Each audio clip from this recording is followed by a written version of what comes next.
नमस्कार, दैनिक shift time में आप सबका स्वागत है। मैं रश्मि शर्मा साथ। जिस तरह से कल की अगर बात करें तो तहसीलदार बाहू रोहित शर्मा को किस तरह से एंटी करप्शन ब्यूरो ने 50,000 रुपए रिश्वत लेते हुए रेड हैंडेड पकड़ा है। और पूरी खबर क्या, वो भी अपने व्यूवर के समक्ष हम लाएंगे। खबर जिस तरह से लगातार प्रशासन, एलजी शासन लगातार प्रयास कर रहा है कि किस तरह से भ्रष्टाचारियों पर शिकंजा कसा जाए। कुछ दिन पहले की अगर बात करें तो क्राइम ब्रांच के डीएसपी को भी रंगे हाथों पकड़ा गया था रिश्वत लेते हुए। यानी आप भारी भरकम तनख्वाहें लेकर भी आपका अगर पेट नहीं भरता तो आप गरीब जनता का खून निचोड़ हैं। और बात करें रेवेन्यू डिपार्टमेंट की तो लगातार आम जनता ही शिकायतें करती है कि रेवेन्यू डिपार्टमेंट में भ्रष्टाचार से भरा हुआ वो डिपार्टमेंट है। कोई भी अगर अपनी जमीन के कागज के फर्द कटवाने जाता है उसे लाखों रुपए की रिश्वत मांगी जाती है। और जो रिश्वत देता है उसका काम हो जाता है, जो रिश्वत नहीं देता तो वो कई सालों तक चक्कर काटता रहता है। पूरी बात क्या है बताना चाहेंगे। आरसपुरा का एक व्यक्ति जिसने जम्मू में जमीन ली थी, उसी जमीन के चलते जो तहसीलदार बहू है उसे अपनी जमीन का फर्द कटवाना था। और फर्द कटवाने जब गए तो तहसीलदार बहू ने उसे लाखों रुपए की रिश्वत मांगी, जिसके चलते उस व्यक्ति ने ये सूचना जो एंटी करप्शन ब्यूरो विभाग को दी। और उन्होंने कहा, एक प्लान बनाया, एक जाल बुला कि तुम 50,000 रुपया उसे फिलहाल जो रिश्वत के पैसे हैं देने जाओ। कल शाम लगभग करीबन 6 बजे की अगर बात करें, छन्नी के मेडिसिटी हॉस्पिटल के पास पूरा जाल बुना गया एंटी करप्शन ब्यूरो के द्वारा। वो व्यक्ति जब वो बात की पूरा प्लान बनाकर वो व्यक्ति जब उन्हें 50,000 रुपये देने गया तो वो उस समय उन्होंने एंटी करप्शन ब्यूरो ने रोहित शर्मा जो कि बाहू तहसीलदार उन्हें दर्द दबोचा। और साथ ही साथ आज की जो बड़ा अपडेट इसी को लेकर आया, ना जाने और कितने खुलासे होंगे, कितना और उसी के चलते एंटी करप्शन ब्यूरो उनके घर पर भी गई, घर पर भी खंगाला गया, दस्तावेज खंगाले गए। और अभी जो बड़ा अपडेट आ रहा है कि रोहित शर्मा जो तहसीलदार बाहू है उनकी जेब से 10 लाख रुपए का सोने की खरीदारी का बिल मिला है। और ऑब्वियसली अगर उनकी जेब से ये बिल मिला है तो अपने घर के लिए, अपने परिजन के लिए ये सोना खरीदा होगा। यानी एक बहुत बड़ी रकम होती है 10 लाख रुपए का सोना खरीदना। वो फिलहाल उनकी जेब से ये बिल मिला है। और अब क्या क्या खुलासे होंगे, क्या क्या उन्होंने किस तरह से लोगों से पैसा ऐंठा होगा, एक सिर्फ यही रोहित शर्मा ना जाने और कितने लोग इसी तरह से अपनी कुर्सी का रसूख जमा कर, धोत जमा कर आम जनता से पैसे ऐंठते हैं। और इसमें अगर बात करें, हम सबकी बात नहीं करते, कुछ ऐसे ईमानदार ऑफिसर्स भी बैठे हैं जो जनता की मदद करते हैं। और क्योंकि वो मदद करने के लिए बैठे हैं, अगर आप लाखों की सैलरी लेते हैं पर उसके बावजूद भी आपको लालसा है पैसे की, तो आप किसी गरीब की खून निचोड़ने का प्रयास करते तो कहीं ना कहीं आप पर भी शिकंजा तो कसा जाएगा। आज नहीं तो कल उस भगवान के घर भी देर है, अंधेर नहीं है।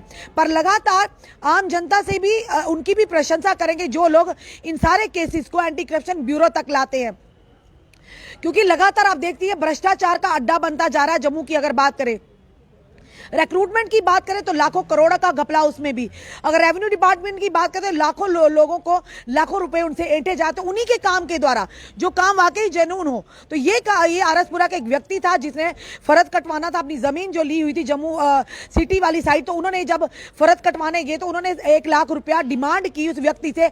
पर फिलहाल बात जो डील थी वो 50,000 में फाइनल हुई।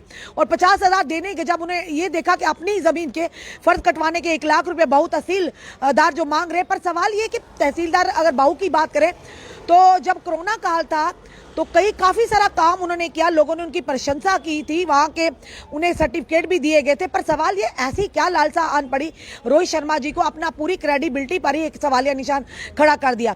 यानी आप भारी भरकम तनख्वाहें लेकर भी उसके बाद भी आपका पेट अगर नहीं भरता, आप देखते हैं किस तरह से गरीब जनता का खून निचोड़ा जाए। रेवेन्यू विभाग, बार बार हम कहेंगे, रेवेन्यू विभाग इस समय पीक पर है। अगर करप्शन की बात करें, लोग, आम जनता कहती, हम तो नहीं कहते पर आम जनता कहती है, कोई भी किसी भी जमीन पर भी कब्जा कर बैठ जाएगा, पर रेवेन्यू डिपार्टमेंट मजाल है कुछ कर जाए उस गरीब को उसकी जमीन दिलवा पाए। हाँ, अगर कोई रसूखदार हो किसी और की जमीन पर अगर वो बैठा होगा तो आप उसकी जमीन भी खाली नहीं करवाते। गरीब की तो बात छोड़िए, यानी पैसेदारों का के साथ ही ये रेवेन्यू डिपार्टमेंट चल रहा है। अगर आपके पास पैसा है तो आप किसी की जमीन को भी अपने नाम करवा सकते हैं और उसके मालिक बन सकते हैं। पर हाँ, अगर कोई गरीब है, वो उसकी जमीन है, वो कोई भी हड़प लेगा, आप उसमें कुछ नहीं कर सकते। यानी काफ़ी सारे केसेस हमारे पास भी आते हैं, लोग रोते हैं कि रेवेन्यू विभाग ने किसी का झूठा फर्द काट दिया, किसी को ज़मीन दे दी, बड़े बड़े ऐसी चीज़ें भी हमारे पास हैं। समय आने पर हम वो भी उसका भी खुलासा करेंगे। कुछ ऐसे लोग भी हैं रेवेन्यू विभाग में जिन्होंने ये कहा कि हमें जमीनें दे दो, इतनी जमीन लिखवा लेते हैं, बाद में जो व्यक्ति जिसका अपना होता है, जिसकी जमीन होती है, उसे उसके साथ केस लगा रहता है, गोलमोल कर कर कहीं ना कहीं तरह से उसे इस तरह से हरास किया जाता है। यानी दूसरी पार्टी से कहते हैं कि वो जमीन हमें दे दीजिए, इतनी जमीन दे दीजिए, तो उस गरीब को उसका अधिकार नहीं देते। ऐसी चीजें भी हमारे पास है। चलिए समय आने पर वो भी सामने लाएंगे जरूरत पड़ी तो। यानी इसी तरह से अगर देखा जाए तो कितनी बार लोगों ने शिकायतें की हैं कि रेवेन्यू डिपार्टमेंट में सबकी हम बात नहीं कर रहे, सबकी बात नहीं करें, पटवारी की बात करें, अगर तहसीलदार की बात करें, सबकी बात नहीं करें। कुछ अच्छे ऑफिसर भी हैं, पर मोस्टली लोग, आम जनता के ये रिव्यूज हैं, आम जनता के ये व्यूज है जो हम आप तक ला रहे हैं कि रेवेन्यू डिपार्टमेंट में पूरी तरह से भ्रष्टाचार इस समय पीक तक है। अगर आप छोटा सा भी काम करवाने चाहते हैं पर आपकी जेब भारी होनी चाहिए, तभी आप रेवेन्यू डिपार्टमेंट के अंदर घुस पाएंगे और अपना काम करवा पाएंगे। ये है हालात यहाँ के। पर एलजी महोदय ने भी लगातार कहा कि कोई भी भ्रष्टाचारी हो, चाहे वो ब्यूरोक्रेट हो, चाहे वो मंत्री हो, कोई भी हो, बख्शा नहीं जाएगा। पर वहीं दूसरी तरफ अब जनता भी अवगत हो गई है। हम तो शुक्रिया करते हैं उस व्यक्ति का जिसने एंटी करप्शन ब्यूरो को ये पूरी सूचना दी और एंटी करप्शन ब्यूरो ने ये यानी उसको शिकंजे में उनको लिया। यही नहीं बल्कि और ना जाने कितने और ऐसे लोग होंगे जो कुर्सी पर बैठ के आम जनता का खून निचोड़ने का लगातार प्रयास कर रहे हैं। ये बड़ी जो अपडेट आया है कि जो रोहित शर्मा बाहू तहसीलदार, उनकी जेब से 10 लाख रुपए की सोने की खरीदारी का बिल निकला है। ये अभी का अपडेट था। जिस तरह से कल एंटी करप्शन ब्यूरो ने उन्हें रंगे हाथों पकड़ा, अब ये जो नया एक खुलासा हुआ है कि ना जाने आने वाले समय में और कितने खुलासे होंगे। फिलहाल ये जरूर कहेंगे कि आपसे अगर कोई भी रिश्वत मांगता है, आप जरूर एंटी करप्शन ब्यूरो तक पहुंचे।